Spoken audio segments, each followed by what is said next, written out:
Okay students, active and passive voice. आज हम आपको पढ़ाएंगे एक्टिव चेंज इनटू पैसिव। पहले पुराने वीडियो में हमने आपको बताया था कि वॉइस क्या होता है, वॉइस के टाइप कितने होते हैं, active and passive voice. Active voice क्या होता है, पैसिव वॉइस क्या होता है।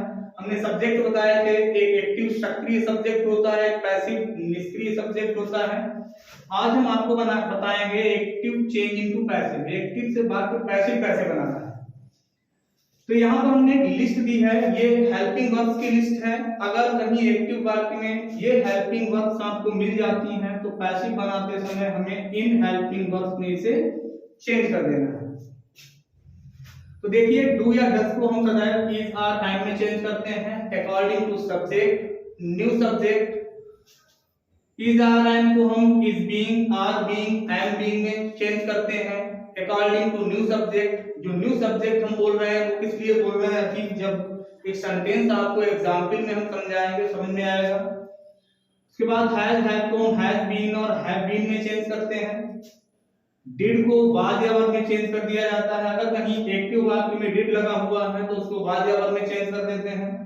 यदि कहीं वाज या वर्ब लगा हुआ है एक्टिव सेंटेंस में तो उसको वाज बीइंग, वर्ब बीइंग में चेंज करते हैं। हैड को हैड बीन में चेंज करते हैं।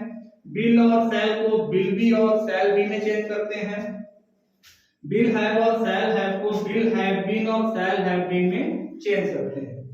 याद रखना, एक्टिव वॉइस में कोई भी फॉर्म आई हो, फर्स्ट फॉर्म आई हो, आईएनजी फॉर्म आई हो, सेकेंड फॉर्म आई हो, थर्ड फॉर्म आई हो, लेकिन पैसिव बनाते समय सदैव पैसिव के साथ में हम थर्ड फॉर्म का ही यूज करते हैं। सदैव पैसिव बनाते समय कौन सी फॉर्म लगती है, थर्ड फॉर्म लगती है। अब हम एक एग्जाम्पल के साथ आपको समझाते हैं। जैसे he writes a letter, he writes a letter, वह पत्र लिखता है। तो यहाँ पर इसका हमें पैसिव बनाना है, सिंपल है। पहले हम ऑब्जेक्ट लेकर आएंगे, इसमें ये है सब्जेक्ट, ही को हम सब्जेक्ट मानते हैं। सब्जेक्ट ये एक्टिव सब्जेक्ट है, सक्रिय सब्जेक्ट है, अर्थात ही राइट्स ए लेटर, वह पत्र लिखता है, अर्थात वह पत्र लिखने का कार्य करता है। उसके बाद ये ऑब्जेक्ट है ए लेटर, इसको हम आगे लेके आएंगे। अगर आपको किसी बड़े सेंटेंस में ऑब्जेक्ट नहीं मिल पा रहा है, कोई प्रॉब्लम हो रही है ऑब्जेक्ट ढूंढने में, तो आपको याद रखना है वर्ब से क्या और किसको लगाकर हम क्वेश्चन करेंगे और जो भी आंसर आ जाए वही ऑब्जेक्ट होता है वाक्य के आधार पे। जैसे ही राइट्स ए लेटर, वह पत्र लिखता है, वह क्या लिखता है, तो क्या लिखता है, पत्र लिखता है। ऐसे ही कोई भी सेंटेंस हो, जैसे एक और सेंटेंस है कि he gave me a gift. He means उसने, गेव मीन्स दिया, मी मीन्स मुझे, ए गिफ्ट मीन्स एक उपहार, उसने मुझे एक उपहार दिया। यहाँ पर गेव से हम क्या और किसको लगा के क्वेश्चन करेंगे, उसने मुझे क्या दिया, क्या दिया, एक उपहार दिया। और उसने किसको एक उपहार दिया, किसको दिया, मुझे दिया। इसमें दोनों ही ऑब्जेक्ट हैं, एक डायरेक्ट ऑब्जेक्ट है, एक इनडायरेक्ट ऑब्जेक्ट है। तो उसने मुझे क्या दिया, उसने मुझे एक उपहार दिया, यानी एक उपहार ये ऑब्जेक्ट हो गया। उसने किसको एक उपहार दिया, किसको लगा के क्वेश्चन किया है, तो किसको एक उपहार दिया, मुझे एक उपहार दिया। तो यानी आप यहाँ पे दोनों ही ऑब्जेक्ट हैं, दोनों ऑब्जेक्ट में से एक ऑब्जेक्ट आपको आगे लेके आना। अब इस सेंटेंस को हम समझ लेते हैं, इस सेंटेंस का हम पैसिव कैसे बनाएंगे। ऑब्जेक्ट को आगे लेके आएंगे, ऑब्जेक्ट अभी हमने बता दिया कैसे पहचानना है। ए लेटर इसमें ऑब्जेक्ट है, उसने, वह क्या लिखता है, तो वह एक पत्र लिखता है। ए लेटर को आगे लाना है। अब यहाँ पे यस क्या यस लगा हुआ है, हमें वर्ब लगानी है, हेल्पिंग वर्ब लगानी है। और हेल्पिंग वर्ब कैसे डिसाइड होगी, डू या डज को हम किसमें बदलते हैं, इज आर एंड में। डू हो अर्थात जब प्लूरल सब्जेक्ट होगा तो उसमें यस या यस नहीं लगा होगा, सिंगुलर होगा उसमें यस या यस लगा होगा। इसमें यस या यस लगा हुआ है, यानी ये इसी प्रेजेंट इंडेफिनिट टेंस की हेल्पिंग वर्ब है, तो हम क्या कर देंगे इसमें, इज आर एम में सिंगुलर है, ए लेटर इज लगाएंगे, ए लेटर इज। अभी हमने बताया सदैव पैसिव बनाते समय मेन वर्ब की कौन सी फॉर्म आती है, थर्ड फॉर्म आती है, तो यहां पर क्या लगाएंगे, रिटन,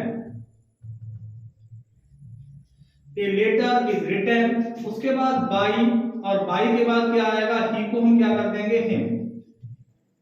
अब यहाँ पे बाई कैसे आ गया, याद रखना है जो पुराना वाला ऑब्जेक्ट था ए लेटर, उसको हमने सब्जेक्ट बना दिया, और जो नया वाला जो नया ऑब्जेक्ट बना है अब हिम, वो जो पहले सब्जेक्ट था ही, उसको हमने पुराना नया वाला ऑब्जेक्ट बना दिया हिम।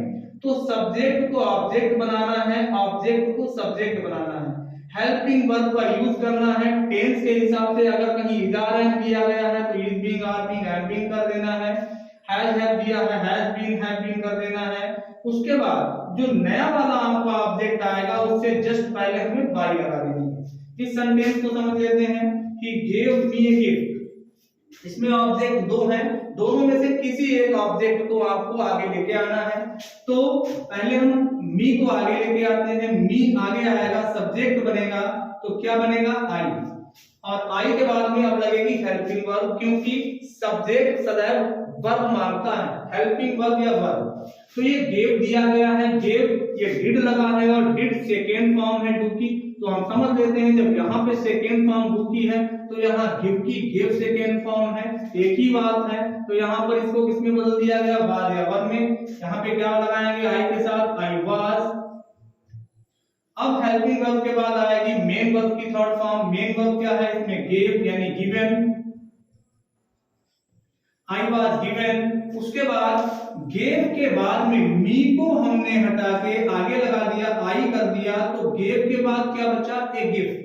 उसके बाद गिवन के बाद क्या लगा देंगे, ए गिफ्ट, फिर बाई, और ही का क्या कर देंगे, him.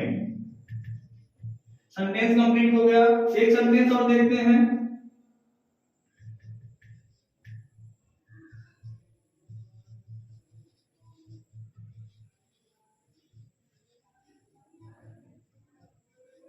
He is reading English. इसमें क्या करेंगे, इसमें भी ऑब्जेक्ट हम पहले लेके आएंगे, ऑब्जेक्ट क्या है इसमें, इंग्लिश, इंग्लिश को आगे लेके आएंगे। उसके बाद हेल्पिंग वर्ब लगेगा, पहले भी ही सिंगुलर था, अब भी इंग्लिश सिंगुलर है, और इज आर एम को किसमें बदल देते हैं, इज बीइंग, आर बीइंग और एम बीइंग में, तो इंग्लिश इज बीइंग। और मेन वर्ब की थर्ड फॉर्म आती है, मेन वर्ब है रीडिंग, इसकी third form read, read, read तीनों एक ही होती हैं, तो यहाँ पे क्या लगा देंगे, रीड बाय हिम। यहाँ पे टेंस के आधार पे जो तुम्हारे एक्टिव और पैसिव वॉइस हैं वो कंप्लीट हैं। अगर इसमें कोई भी प्रॉब्लम है तो कमेंट में भेज सकते हैं आप लोग। ओके।